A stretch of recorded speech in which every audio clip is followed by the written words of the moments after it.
My name is Dr. Rageshri Dhairyawan, and I'm a consultant in sexual health and HIV medicine in East London. I'm a researcher focusing on health equity and author of a book, Unheard, the Medical Practice of Silencing. Unheard is about who gets listened to and who doesn't in medicine, and how this leads to a culture of silencing at every level, from the consultation room, to the workforce, to research, to global health. It's also a prescription for change, to create a healthcare system that no longer dehumanises, but listens, improving care for all. The gender health gap refers to how women face poorer health outcomes, access to healthcare and healthcare provision in comparison to men due to institutional sexism. We see disparities in a number of health conditions, including pain management, cardiovascular disease and mental health. There's also a lack of knowledge and services for conditions that affect mostly women, such as endometriosis and menopause.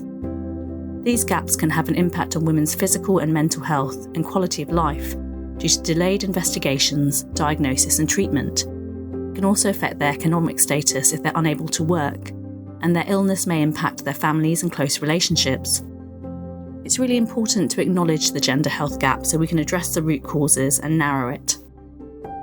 Some common challenges women face in accessing care include not having the time and resources to attend healthcare services, competing caring responsibilities, experiencing domestic abuse, a lack of knowledge about health or healthcare services, social stigma and cultural taboos which may put them off from accessing care. When they get to services, they may experience suboptimal care due to gender bias, such as going unheard, having their concerns dismissed or not taken seriously, even feeling gaslit. As well as sexism, certain women may experience further inequalities due to poverty, class, ethnicity, religion, ability and sexual orientation.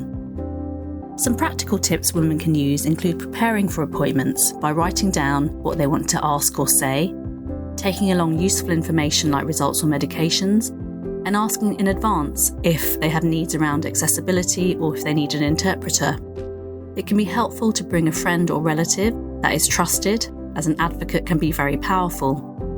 If women still don't feel heard and feel able to speak up, a phrase such as "thank you, but I'm still worried about this" can help. And if things go wrong, then it's really important that women know their rights, to know how to complain or to ask for a second or even third opinion. Collectively, women have a powerful voice, so some of the ways in which women can support each other include joining a peer support group or a patient organisation. This can be online or in person, or you can support a friend. You might want to accompany them to their healthcare appointment and advocate for them if they need you to. There are lots of available resources that can help women become more informed or proactive about their health.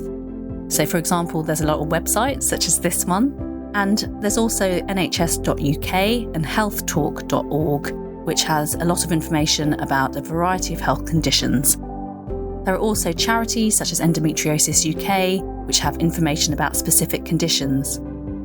For advice around patient rights, the Patients Association has excellent pointers and a free helpline. And women can also access their own health information through apps and websites, such as the NHS app and Patients Know Best. There are also some very useful books which have been written by healthcare professionals. For example, The Knowledge, Your Guide to Female Health from Menstruation to the Menopause by Dr. Nigat Arif is a really useful resource.